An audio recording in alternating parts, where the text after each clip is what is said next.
Assalamualaikum warahmatullahi wabarakatuh. Selamat datang di channel Dul Otomotif. Konten kita hari ini kita akan nge-review motor EDV. Kalau kita lihat dari segi konsepnya, ini bisa dikatakan dua konsep Om ya. Yang pertama adventure, yang kedua touring. Kalau untuk modifikasi, saya pertama tidak mau cari yang terlalu mahal. Bukan karena apa, karena yang saya cari itu worth it nggak sama dengan apa yang kita keluarkan. Oke. Jadi untuk stang ini saya pakai Pro Taper.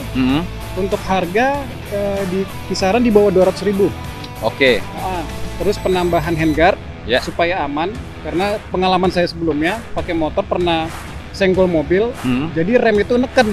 Oke. Nah, makanya saya pengalaman dari situ saya pakaikan handguard ini. Untuk spion juga saya ganti pakai punyanya KTM, supaya lebih lebar, supaya lebih kelihatan ke belakang, dan ditambah juga dengan blind spot. Oke. Untuk di kacanya, jadi supaya pandangan ke belakang makin luas.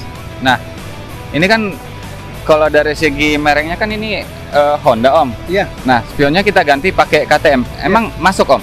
Nah, untuk perubahan dari spion Honda ke spion KTM, untuk sebelah kiri itu tidak ada masalah, tapi yang ada problem adalah di sebelah kanan, karena drat ulirnya berbeda. Ya, pasti. Jadi itu diakalin dengan penambahan drat ulir yang untuk dirubah. Jadi yang di dalamnya kanan, yang di atasnya kiri, drat ulirnya. Nah, di sini tidak ada masalah untuk pemasangan. Oke. Jadi tapi kalau langsung dipasangkan spion ini ke dalam dudukan yang originalnya itu tidak bisa. Jadi harus ditambahkan jenis extension. Ini apa ini Om? Ini kebetulan kan untuk motor HDV belum ada parking brake lock-nya. Oke. Jadi terutama untuk tanjakan atau turunan supaya kita nggak capek pencet rem terus, apalagi terutama di lampu merah, ini kita bisa aktifkan Om. Seperti motor-motor Matic, Scoopy dan Vario lainnya tuh sudah ada parking brake lock-nya. Tapi untuk ADV karena belum ada, jadi saya tambahkan sendiri. Berarti ini intinya Om custom lah ya? Di custom sendiri. Oke. Ini Om? Untuk ini sebenarnya lampu tambahan variasi. Fungsinya cuma buat yang ngedim karena ini nggak terlalu silau, untuk jarak pandang yang lebih jauh. Oke. Nah, ditambah lagi sama bantuan lampu fog lamp. Oh, ini Om ya? Iya. Nah, lampu fog lamp ini apalagi kalau kita touring atau perjalanan malam, nah ini lampunya lebih terang Om Dul. Iya. Ini fungsinya apa Om? Nah, ini banyak yang bilang namanya crash bar. Jadi kalaupun misalnya terjadi jatuh atau kecelakaan yang tidak kita inginkan, tidak merusak motor duluan, tapi paling tidak jalurnya duluan yang kena Om. Lebih tepatnya safety-nya ya, safety body. Kalau terkadang kan kita kalau lagi parkir kan kadang suka lupa ya. Betul. Iya Om ya. Jadi ini untuk safety-nya. Terus Om, soknya ini pakai sok apa Om? Kalau untuk merek ini pakai Scarlett. Oke. Untuk produk lokal. Nah, tapi sudah tipenya sudah bukan teleskopik lagi Om Dul, tapi sudah upside down. Terus untuk dari bannya masih standar ya? Untuk ban saya sudah ganti. Sebelumnya kalau dari Honda itu kan tipenya dual purpose. Cuma karena kebanyakan pakainya di kota, jalanan aspal, jadi saya ganti sama ban yang untuk di aspal, yang lebih untuk perjalanan dalam kota lebih aman, lebih gigit Om Dul. Untuk depan saya tambahin lagi karena saya sering adventure juga, jadi saya tambahin crash barnya untuk di lampu, supaya kalau ada kerikil-kerikil halus dari depan itu tidak langsung merusak lampu, jadi masih ketahan di sini. Untuk tambahannya lagi saya tambahin kamera. Ini kameranya merekam juga, jadi seperti CCTV untuk depan belakang. Jadi kalau ada kejadian-kejadian yang tidak diinginkan juga saya bisa ada safety-nya. Ada apa sebenarnya yang terjadi di depan ataupun di belakang, gitu Om. Intinya ini kameranya ada kamera khusus ya. Tadi ini lupa Om. Ini harganya kisaran berapa Om? Untuk crash barnya full. Jadi dia melindungi khususnya bagian depan. Ini di harganya 800.000. Crash barnya aja? Crash barnya saja. Oh, ini sepaket ya? Kalau itu masih sepaket. Kalau lampunya ini tadi Om? Kalau untuk lampu, ini saya pakai merek RTD yang original. Itu harganya satu lampunya sekitaran 250.000. Oh, jadi kiri kanan. Tapi untuk penerangannya dia sudah memakai 3 lensa satu lampunya. Jadi penerangannya ada yang fokus untuk menyorot ke depan dan ada yang untuk melebar ke kiri kanannya.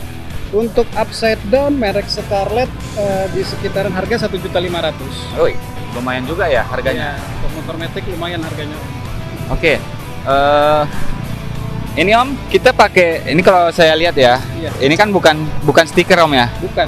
Yang saya pakai ini namanya body protector. Ya. Dari Hayai Desu. Fungsi utamanya sebenarnya untuk menghindari lecet. Ya. Apalagi untuk di parkiran, kadang kesenggol sama orang di parkiran kan.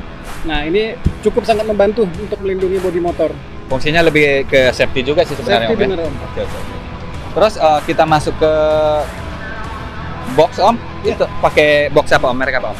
Untuk box saya pakai merek SAT. Yang untuk top boxnya saya pakai SAT SH58, kapasitas 58 liter. Untuk harganya itu di sekitaran 3.500.000. Itu yang 3 juta itu udah ada tiga-tiganya, Om? Belum, baru yang belakangnya aja, Om. Belakangnya aja 3.500.000. 500. Lumayan. Tapi juga. kapasitasnya untuk SAT yang paling besar. Iya. Kalau yang samping, Om, kan ada 2 nih. Betul. Ini kisaran harga di berapa? Kalau untuk yang samping saya pakai merek SAT juga biar senada. Tipenya SH36, 36 liter. Bisa masuk helm juga, Om. Iya. Berarti ini motor. Untuk helm full face masuk. Untuk harga juga di sekitaran 3 juta lebih, Om. Berarti yang samping sama yang ini Iya. harganya nggak jauh beda. Nggak jauh beda. Tapi yang ini tadi 3 juta itu sudah dapat 2 kiri kanan. Kalau yang atas ini baru dapat 1 aja. Kalau soknya ini, Om? Ya, sok masih pakai dengan merek yang sama, Om, produk lokal dari Scarlett. Cuma sudah ada adjusternya untuk reboundnya udah bisa di setel untuk soft, medium, dan hard. Itu pakai merek Scarlett, tapi saya pindahin tabungnya yang sebelumnya dari original Honda itu kan di atas. Saya pindahin posisinya ke bawah supaya tidak mainstream. Harganya kisaran berapa, Om? Untuk shock breaker belakang di sekitaran harganya 1 juta, Om. Terus standar satunya, Om? Kalau untuk standar 1, karena motornya sudah ada peninggian sedikit di bagian kaki-kaki, jadi saya tambahin sedikit tambahan untuk di standar sampingnya, Om. Jadi supaya motor tidak terlalu miring. Karena kalau terlalu miring dikhawatirkan motor jatuh. Gitu, Om. Tuh. Terus, Om, ini kan kalau soal modifikasi di bagian bodi lah intinya, bagian luar. Betul. Ini kan udah kita jelasin nih. Saya pengen tahu nih, Om kan sebagai komunitas ya dari EDV. Iya. Yang namanya motor itu kan plus minusnya itu pasti ada ya, Om ya. Betul sekali, Om. Nah, aku pengen tahu karena saya nggak ngerasain gitu, Om. Belum pernah pakai juga sama sekali kalau EDV. Kekurangan dan kelebihannya EDV ini sendiri apa kira-kira, Om? Untuk kita ngomongin kelemahannya dulu nih, Om dulu. Karena dia lebih spesialis untuk touring. Karena motor ADV ini lebih kebanyakan untuk touring, jadi akselerasi awalnya lambat, Om. Jadi untuk mengatasi masalah tersebut itu saya akalin dengan penggantian sektor CVT-nya. Jadi bagian di sektor CVT saya modifikasi, Om. Tidak standar lagi. Om ganti sendiri atau? Saya ganti sendiri, Om. Bisa ngolah juga? Bisa. Jadi alhamdulillah semua yang ada aksesoris di sini itu saya kerjakan sendiri, Om. Ya, berarti Om nggak ada yang ke bengkel gitu ya? Nggak ada, saya pasang sendiri, kecuali servis itu masih di Honda. Untuk mesin, karena sebenarnya standarnya sudah enak, Om. Cuma kan kalau kita sebagai pecinta modifikasi ini masih ada aja hal-hal yang kurang. Jadi untuk sektor mesin saya itu sudah ganti ke bagian injektornya, bagian pipa intake-nya sudah saya ganti juga. Untuk pengapiannya businya juga sudah diganti dengan merek Breeze. Itu khusus untuk busi-busi racing biasanya. Terus untuk otak dari motor sendiri saya sudah ganti CDI-nya atau ECU-nya. Pakai apa itu? Nah, itu saya pakai produk dari lokal juga, dari merek BRT. Ya, BRT-nya karena BRT Juken 5 itu bisa diprogram, Om. Jadi biasanya kalau itu saya selalu bawa remote-nya. Jadi tergantung dengan kondisi cuaca, kondisi lingkungan yang kita mau hadapi juga. Jadi biasanya saya selalu memprogram ECU Juken 5-nya tadi dari remote-nya tadi. Dia ada 3 versi sebenarnya, dari komputer bisa, dari Bluetooth bisa, dan ada remote-nya. Tapi itu khusus yang Juken 5 tadi aja. Kalau bawaan Honda itu tidak bisa, dan tidak semua ECU bisa diprogram. Tapi untuk mesin sebenarnya masih standar, Om. Tapi untuk penambahan supaya penambahan tenaga saja, itu saya lakukan sedikit modifikasi. Karena penyebabnya Honda DV ini pakai roller paling berat di kelasnya. Honda DV ini memakai roller 20 gram.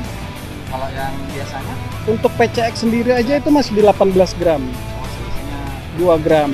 Tapi itulah perbedaannya, walaupun mesinnya sama dengan PCX, tapi di beberapa sektor memang ada dirubah sama Honda, Om.